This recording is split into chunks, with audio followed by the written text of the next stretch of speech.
Hey everyone, and welcome to the Defining Your Life podcast, where we focus on living in our purpose, practicing presence, and activating our power in each moment. I'm Marsha Rell, your resident pep talk provider, and I invite you to join me as we continue to learn, lift each other up, and strive to level up together. Because we are never finished defining our lives, and it takes a village, so let's build one. Stay tuned for the episode.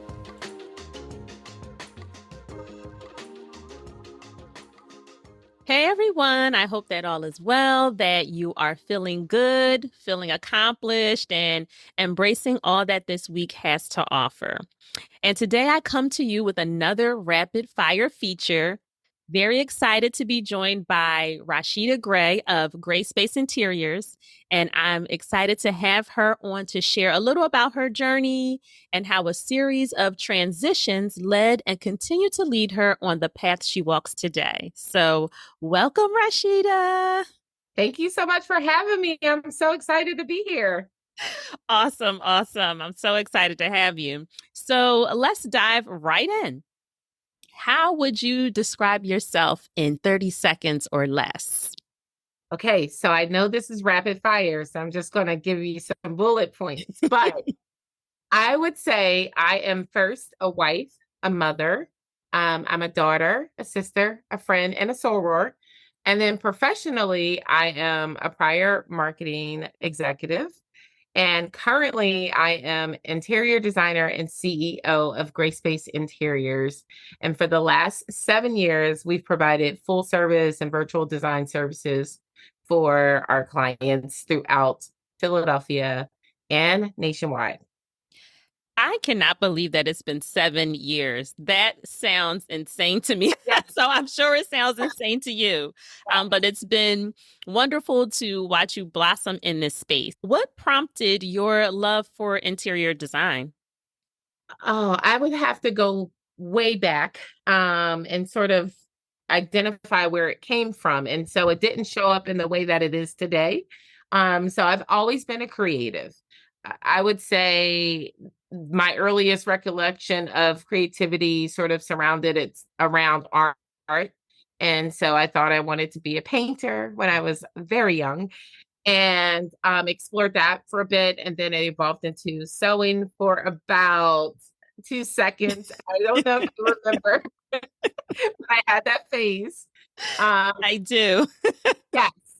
And so I've always wanted to be a creative, and I sort of found interior design by doing what I love. So all along did not realize that, I love decorating. I decorated my dorm room. I decorated my first apartment with what I had, my bedroom as a child. So it showed up in many different ways throughout my life. And it wasn't until I started to do some soul searching in my mid 30s that I discovered that it could be more than a hobby. So that is how I sort of fell in love with interior design. I can go into the story a little bit more if we have some time for that. Right ahead of me. I wanted to know, after that love, when did you decide that this could really become a career for you? Right. So it started in my mid 30s. I had just had my second child, my daughter, Kennedy. And I don't know if it was like that life moment or what, but it prompted me to do some soul searching. And so here I am. And at that time, I was assistant vice president of marketing and communications in what I thought was my dream career of marketing. And I didn't feel a sense of purpose and fulfillment. And so I really honestly started praying about it. I would spend time thinking about it. Like, what am I here to do? What is my purpose? It didn't feel like I was connected to marketing in that way in terms of purpose. And so I have a notebook from a conference that I went to in 2012 that I wrote. I think the question was like, what would you do if you were able to do something for free? What would it be? And I wrote interior design.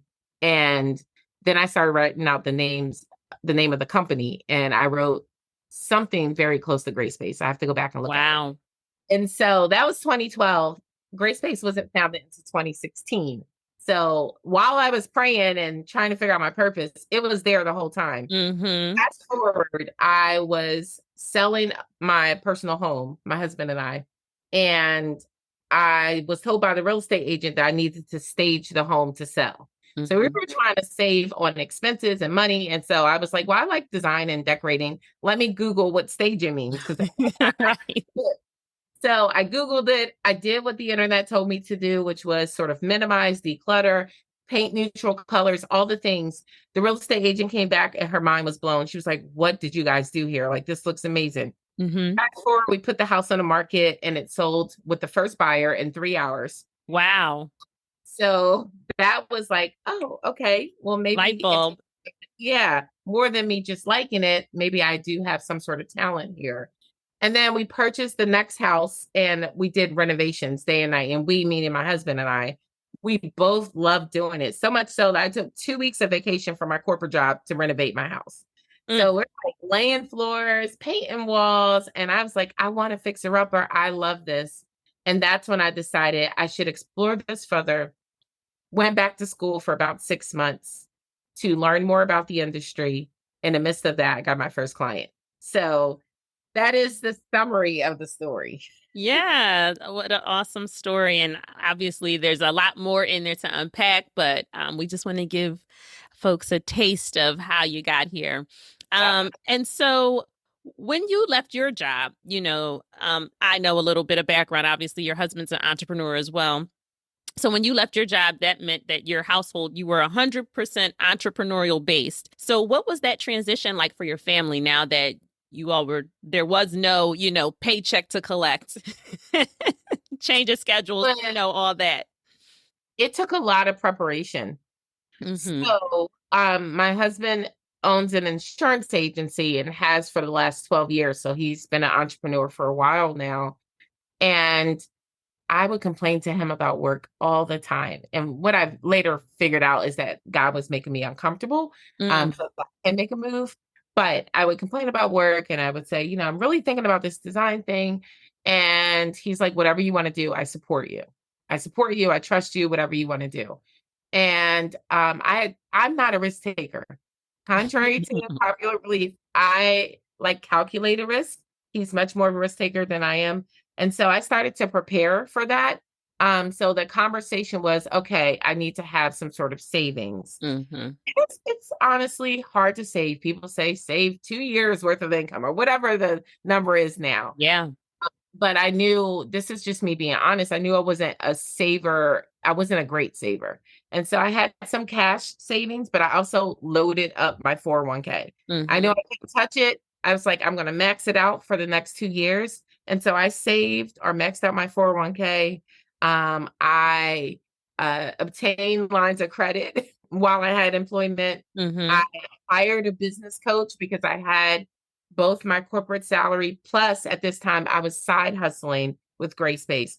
So the conversation within our family was, what do we need to do to prepare for this? What does that really look like?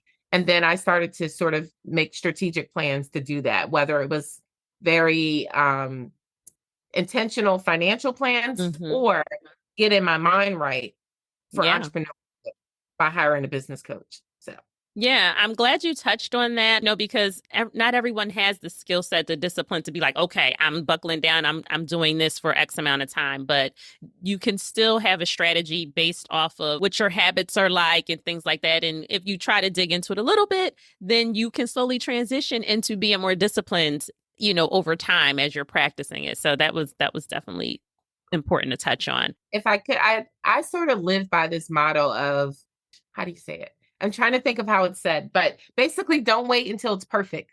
Just Yes, don't let the perfect be the enemy of the good. here we go. Yep. That's exactly Mm-hmm. it. And we're adults and I needed to be responsible, fiscally responsible. I have children and a mortgage and all the Mm-hmm. things. But if I waited until I saved 12 months, 24 months of savings, would I've ever taken a leap? Maybe not. So Yeah. I did side hustle for 3.5 years. So I did both jobs and not sleep for 3.5 years. But I wanted to make sure there was a calculated risk. I had the clientele, it was a proven business, all those things. before making a leap. That sounds like the marketing executive in you coming out, Rasheeda. Yeah, very much so. Very much so. You know, Grayspace was about you. That was your dream. But, recently you and your husband opened new corporate offices for Grayspace Interiors and Gray Insurance Agency, excuse me. Did you always have this vision of building a family empire, or did that just come about over time? Well, I will say I never had the vision of me being an entrepreneur. So my initial answer to your question is no. Hmm. Uh, I knew that I loved interior design. I knew that once I identified it was my purpose, that I was going to treat it as such and be really intentional and treat it like a business from day one. And that's how I evolved into an entrepreneur. But as we started to, oh gosh, in church the other day, and not to get off, it's related.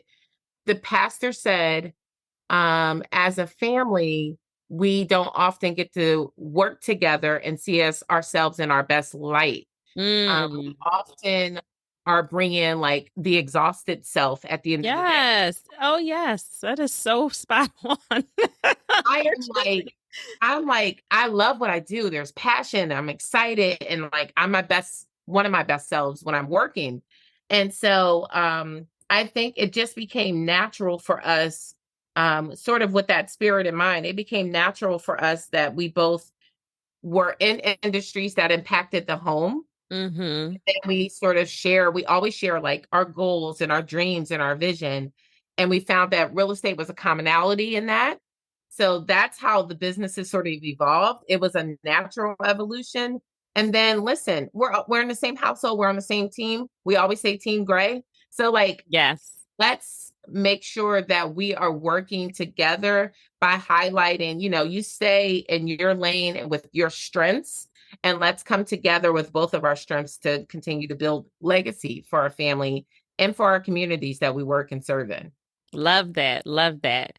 So I know we're winding down, but I do want to ask you, since you started your business, there have been many transitions. What would you say is one of the greatest lessons you've learned in how to not lose yourself and lose sight of your greater goal in the midst of all of that?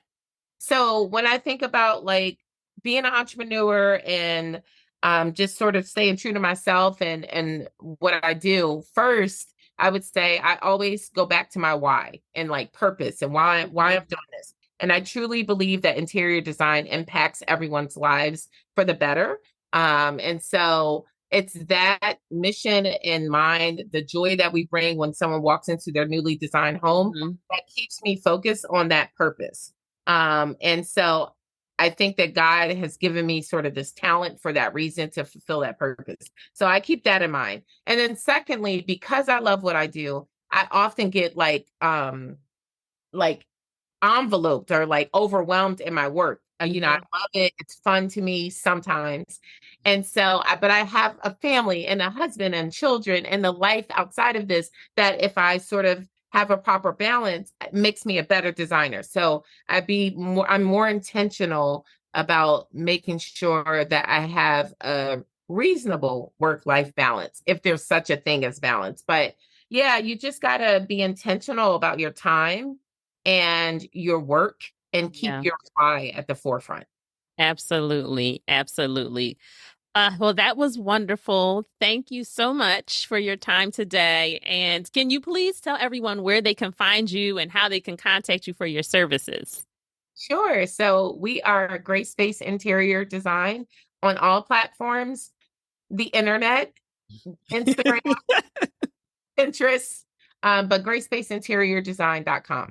Awesome, awesome, awesome. I just want to leave you all with a few words from Maria Robinson. Nobody can go back and start a new beginning, but anyone can start today and make a new ending. So I want to encourage you all to continue to embrace transitions in your life because change can be amazing. And by being willing to change, you could be in for an exciting journey, just like Rasheeda. So thanks so much for tuning in this week. You know what to do if you've been enjoying the pod. Share, review, and rate. And I look forward to chatting with you all again next week. Take care until then.